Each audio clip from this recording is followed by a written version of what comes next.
بسم اللہ الرحمن الرحیم۔ آج سے جو دروس کی ایک نئی ترتیب ہے اس کو حدیث کی زبان میں الترغیب والترہیب کہا جاتا ہے۔ آسان لفظوں میں اگر کہا جائے تو اعمال صالحہ کی ترغیب اور بری باتوں سے رکنا، گناہوں سے رکنا۔ نیک اعمال میں سے جو سب سے زیادہ اہم چیز ہے وہ ہے ہماری نیت کا خالص رکھنا۔ خالص یعنی اس میں کسی چیز کی ملاوٹ نہ ہو، جیسے ہم کہتے ہیں دودھ خالص ہے، اس میں کسی چیز کی ملاوٹ نہیں ہے۔ تو مقصد کہ آپ جو بھی عمل کریں اس میں مقصد اور اس میں خلوص کسی کا دکھلاوا نہ ہو، کوئی بھی ہو اس کو دکھلانا مقصد نہ ہو، بلکہ اس میں مقصد صرف اللہ تعالیٰ کو راضی کرنا ہو، اللہ تعالیٰ کے سامنے اس عمل کا پیش کرنا ہو۔ حدیث میں آتا ہے، ایک شخص نے پوچھا یا رسول اللہ ایمان کیا چیز ہے؟ آپ صلی اللہ علیہ وسلم نے فرمایا نیت کو خالص رکھنا۔ اور اسی طرح حدیث رسول ہے کہ آپ صلی اللہ علیہ وسلم نے فرمایا انما الاعمال بالنیات، کہ اعمال کا دار و مدار تو نیتوں پر ہے۔ مطلب ہے کہ نیت صحیح ہو تو نیک کام پر ثواب ملے گا، ورنہ نہیں ملے گا، اور نیت بری ہو تو گناہ ہوگا۔ لہٰذا ہم جو بھی اعمال کریں سب سے پہلے اس میں کیا کریں کہ نیت ہماری درست ہونی چاہیے۔ دوسری چیز کیا ہے کہ قرآن اور حدیث کے حکم پر چلنا۔ ہم کوئی بھی عمل کریں دیکھیں کہ آپ صلی اللہ علیہ وسلم کی پیروی اس میں ہے یا نہیں۔ چنانچہ آپ صلی اللہ علیہ وسلم نے فرمایا جس وقت میری امت میں دین کا بگاڑ پیدا ہو جائے گا اس وقت جو شخص میرے طریقے کو تھامے رکھے گا اس کے لیے 100 شہیدوں کا ثواب ہے۔ ہمارے دیکھیں کہ ہمارے جو معاشرہ ہے اس میں پردہ نہیں ہے، اس میں مردوں کے ساتھ اونچی آواز میں بات کرنا ہے، اس میں گھر سے نکلنا ہے، اس میں اور کئی ساری سنتوں کی مخالفت ہے۔ ہمارا لباس سنتوں کی مخالفت، ہمارا چلنا پھرنا سنتوں کے مخالف، ہماری خوشی اور غم سنتوں کی مخالف۔ تو اس مخالفت کے دور میں جہاں پر سب لوگ مخالفت کر رہے ہیں اور آدمی سمجھتا ہے کہ ہم اگر مخالفت نہیں کریں گے تو لوگ ہمیں جو ہے ہم ان کے طریقوں پر نہیں چلیں گے، لوگ سمجھیں گے کہ ہم جاہل ہیں، ہمیں کسی چیز کا پتہ نہیں چلتا، ان کو فیشن کا پتہ نہیں چلتا۔ تو آپ صلی اللہ علیہ وسلم نے فرمایا جو میری پیروی کرے گا تو اس کو 100 شہیدوں کا ثواب ہے، 100 شہیدوں کا۔ اور فرمایا تم لوگوں میں ایسی 2 چیزیں چھوڑے جا رہا ہوں، جب تک تم ان کو تھامے رکھو گے تمہیں گمراہ کوئی نہیں کر سکتا، تم گمراہ نہیں ہوگے۔ اور فرمایا ایک تو اللہ کی کتاب یعنی قرآن ہے، دوسرا نبی کی سنت یعنی حدیث ہے، یا آپ صلی اللہ علیہ وسلم کے جو اعمال منقول ہیں۔ اس کے بعد اعمال صالحہ میں جس چیز کا نمبر ہے وہ یہ ہے کہ اچھے یا برے طریقے کی بنیاد ڈالنا۔ آج ہم جو کام اپنے بچوں کے سامنے کریں گے، ہم کہیں پر جائیں گے، ہم کوئی کام کریں گے، لوگ ہمیں کہیں گے کہ بھائی ہم نے فلاں شخص کو یہ کرتے ہوئے دیکھا۔ مثلا ایک بچہ ہے، اس نے کبھی ٹیلی ویژن نہیں دیکھا، ہم نے اس کو بٹھایا ٹیلی ویژن دیکھو۔ کوئی بچہ ہے، ہم نے اس کے ہاتھ میں موبائل دے دیا کہ آپ میوزک سنو، مجھے تھوڑا کام ہے۔ تو جب بھی وہ میوزک سنے گا اس کا گناہ آپ کو ملے گا۔ جب بھی اگر آپ نے اس کو نماز سکھا دی، نماز قرآن پاک پڑھنا سکھا دیا، جب بھی وہ قرآن پڑھے گا، جب بھی وہ نماز پڑھے گا، آپ مر جائیں اس کا ثواب آپ کو ملتا رہے گا۔ آپ کے بچوں وہ جن لوگوں کو سکھائے گا ان کا ثواب آپ کو ملتا رہے گا۔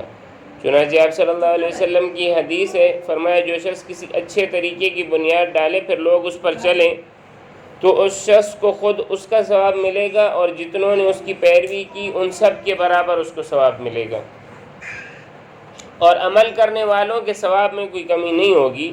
اور جو شخص کسی برے طریقے کی بنیاد رکھے پھر لوگ اس پر چلیں تو اس شخص کو خود اس کا بھی گناہ ہوگا اور جتنوں نے اس کی پیروی کی ان سب کے برابر بھی اس کو گناہ ہوگا، اور ان کے گناہ میں کوئی کمی نہیں ہوگی۔ میں آپ کو آج کل کے معاشرے کی چند مثالیں دیتا ہوں، ایسی چیزیں جو ہم میں چھوٹ گئی ہیں۔ مثلاً کسی نے اپنی اولاد کی شادی میں رسمیں ختم کر دی، صحیح ہے، شادی کی جو رسمیں ہیں کسی نے ختم کر دی، یا کسی نے کیا کیا، مطلقہ یا بیوہ سے نکاح کر لیا، اور اس کی دیکھا دیکھی میں کیا ہوگا نا، جو اس کی بعد کی نسلیں ہیں نا، ان میں ایک ہمت پیدا ہوگی، وہ بھی یہ کام کریں گے۔ یہ کسی نے کوئی اور نیک کام شروع کر دیا اور دوسروں نے اس کا اتباع کیا، تو اس شروع کرنے والے کو ہمیشہ ثواب ملتا رہے گا۔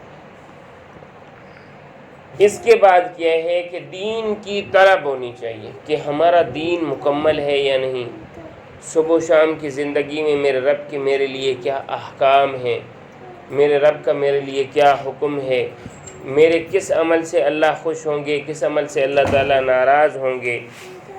تو یہ چیز پوچھنی چاہیے، اور کس سے پوچھنی چاہیے؟ اہل علم سے پوچھنی چاہیے۔ پوچھنے میں شرمانا نہیں چاہیے اور بتانے والے کو چھپانا نہیں چاہیے۔ جب علم دین کی طلب ہوگی تو انشاءاللہ عز و جل اللہ تعالیٰ اس کا راستہ بھی آسان فرمائیں گے۔ چنانچہ آپ صلی اللہ علیہ وسلم نے فرمایا، جس سے کوئی دین کی بات پوچھی جائے اور وہ اس کو چھپا لے تو قیامت کے دن اس کو آگ کی لگام پہنائی جائے گی۔ مقصد، اگر کوئی شخص مسئلہ پوچھ رہا ہے اور آپ کو وہ مسئلہ یاد بھی ہے، سستی یا بخل کی وجہ سے انکار نہیں کرنا چاہیے۔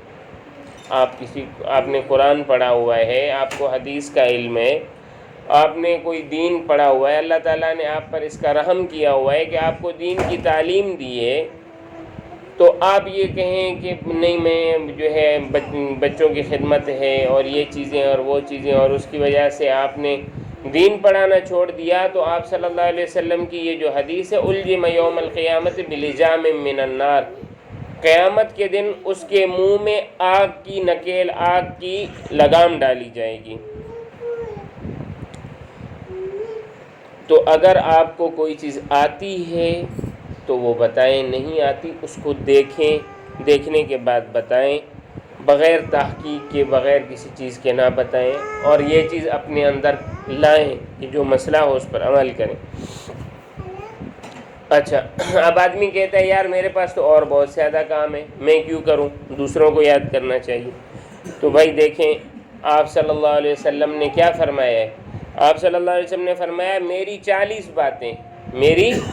40 باتیں جس شخص نے یاد کر لی، 40 باتیں، 40 حدیثیں، اور آگے لوگوں تک پہنچا دی، 40 میری باتیں یاد کی اور آگے لوگوں تک پہنچا دی، تو قیامت کے دن وہ علماء کے ساتھ اٹھایا جائے گا۔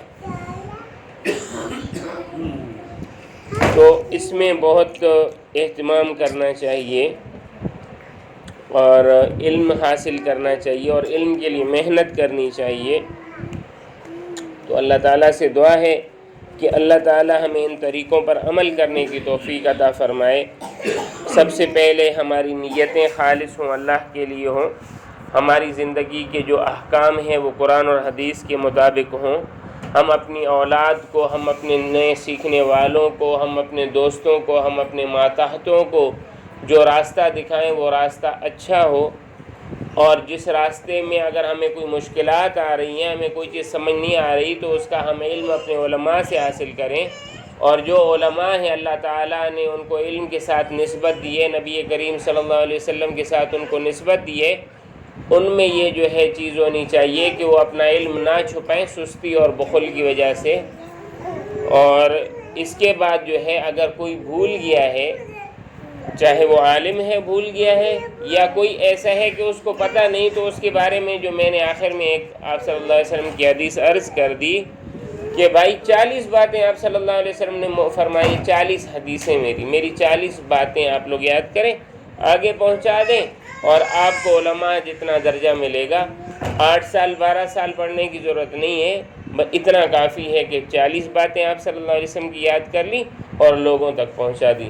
اللہ تعالیٰ سے دعا ہے کہ اللہ تعالیٰ ہمیں اس پر عمل کرنے کی توفیق عطا فرمائے۔